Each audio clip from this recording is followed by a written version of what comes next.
This is Boomer Life on CL 650. I heard it on the X. Hey, and welcome back to the show, Boomer Life on CL 650. And joining me on the phone today instead of in person, it's very nice to have you here, even if I can't see you, Dr. Ted Venema, but it's great that you're here from NexGen Hearing to talk about a very important subject, hearing loss and the correlation between hearing loss and cognitive design. We've talked a lot about, the testing that's done, the relationship, and some of the studies you cited in the previous segment. Now, let's get into what do hearing aids do to prevent dementia or slow its decline? Yeah. Or its advancement, I would say. Yeah, it's a great way to wrap things up here. And hearing aids and what do they really do? What can they do? What do we mean when we say do something about it? Well, there has been a great study out of France in 2015. The head author's name is Amieva, A-M-I-E-V-A. Google that one up. Mm-hmm. This study followed 3,065 subjects over a 25-year period. There was 3 categories of subjects, and all these people, they self-reported. Did they have normal hearing?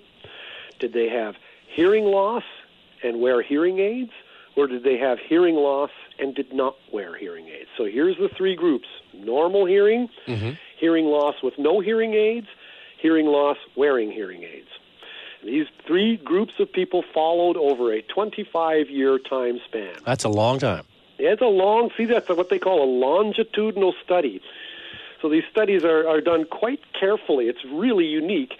The cognitive decline was followed on these people using that MMSE test that I mentioned earlier, okay? And what they found is the rate of cognitive decline was the same for the normal hearing group and the group with hearing loss who wore hearing aids. There was no statistical difference between the cognitive decline of those 2 groups. The only group that stood out was the group that had hearing loss that did not wear hearing aids. I thought that was I think that's probably about the most powerful study describing what hearing aids can or can't do. Let's just recap that for a second. Yeah. 3,065 subjects followed for 25 years. Yep. And the people with normal hearing and the people with hearing loss but wore hearing aids had the same outcomes. Yep. And the people who had hearing loss but no hearing aids suffered the most cognitive decline. Wow. Yep. There's a second study here done by Dawes, D-A-W-E-S, 2015. They covered 4,045 subjects between 48 years of age and 92. They were followed for 11 years. 666 subjects had moderate or more hearing loss. These subjects were divided into groups that wore hearing aids and that did not wear hearing aids. Now, guess what they found? No significant impact on cognitive decline with the use of hearing aids. They did have better physical health, though. Oh.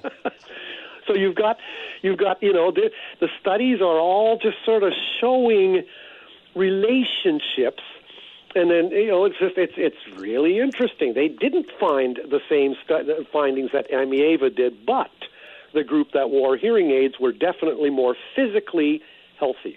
More active. And again, they're dancing in the game of life. It's just, I guess, the things, here's a third study, another group by Lalwani, Lalwani, 100 subjects with hearing loss between 80 and 99, 30 wore hearing aids, 60 did not. Hearing aid users scored higher on that MMSE test. Among the non-hearing aid users, the worst hearing loss scored the poorest. So now you've got another study pointing that there is an effect again. Well, I want to go back to this Dawes study for a moment. It said that hearing aid users did have better physical health. Yes. Now, that's interesting to me because now this is your expert opinion based on your interaction with patients over the many years you've been doing this. Do people who have hearing loss, do they tend to stay home?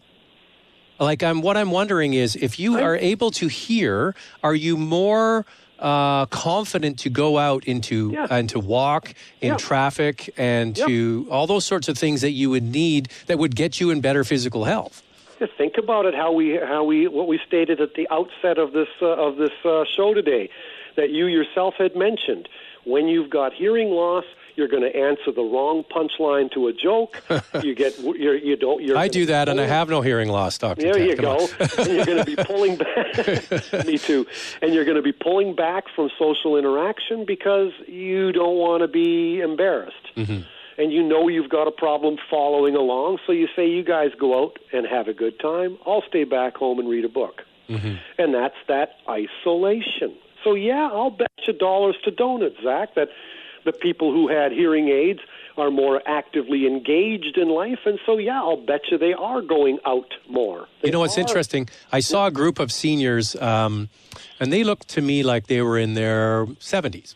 And they were obviously out as a walking group, probably about 40 people, all walking together, going on a nature walk or whatever.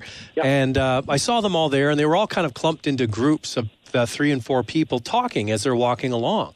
I could totally see a situation where if you're not able to hear well and you've got the compounding noises of traffic and the pounding of the shoes on the pavement and the rustling of jackets and people talking over each other, because that's normal conversation, you would say, you know what, you guys go on the walk, I'll just stay home, if you can't keep up with the conversation. Exactly. So I think, again, a lot of this is common sense. It's just really, and that's what I think listeners should take, that's the take-home message. The studies are looking at things scientifically, and the studies are showing slightly different things, but still the general arrow of direction is that, okay, you don't have any concrete proof that hearing aid usage slows things down, but they certainly do improve psychosocial behaviors and activities. And in as much as you do that, you're keeping in the game of life. How can that not slow down cognitive decline? So indirectly, hearing aids minimize or they mitigate the consequences of cognitive decline, and they improve quality of life. I mean, with common sense, along with a good diet, good exercise, social interaction, I think hearing aids are an important part of staying healthy and active as we age. Now, engaged people are healthier people. Well, I was going to ask you, in your experience fitting people with hearing aids, have people come back after 3-4 months and they're saying, you know what, I'm doing more? You see people, you call it the downward spiral, and then the upward spiral. Once they've had this jump to their lifestyle, that they're back in the game, as you mentioned, they're out trying new things. So have you seen that as well? I have, and I can even give you an example in a young guy. We won't even talk elderly. This guy was 30 years old, been married for 5 years. He had a 50% hearing loss, moderate hearing loss. His whole life, he was born that way. That's just what he had, and he never wore hearing aids. And he came in. I worked at a hearing aid company in Kitchener, Ontario, for about 6 years. Good old KW. Yep, good old KW. And this guy came in for a field trial with hearing aids, and I fit him both ears. And he came back after a week. His wife said it's just a total game changer. He interacts differently. Everything is better. I mean, he was a warehouse worker, shipper-receiver. His connection with his fellow employees had changed for the better. With his wife had changed for their whole dynamic. She didn't have to be facing him all the time when talking. She could be further away, have her back turned toward him while at the sink or doing something, and he could hear her. Like, it's just a total, subtle, but important implications. And I guess the bottom line here is intervention, and do it now. Do it earlier. Don't put it off.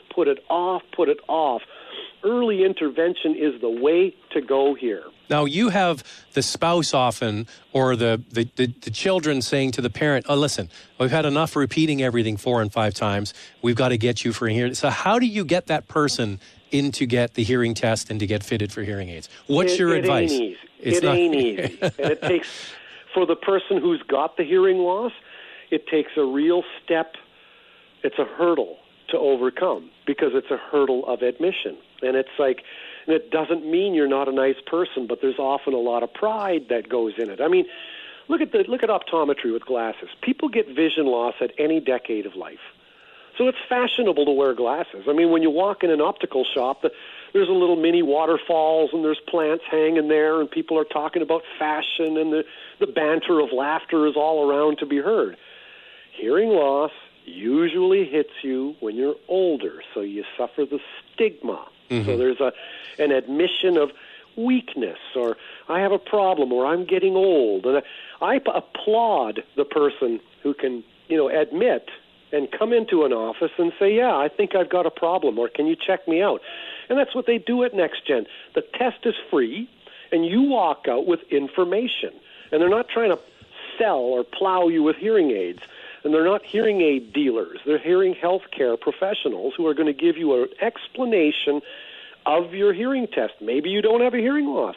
Maybe you just think you do. Then again, maybe you didn't think you did, and the test showed that indeed you did. So, you'll walk out. Information is power. Mm-hmm. When you walk out with more information, which is free, I mean, there's no reason why not.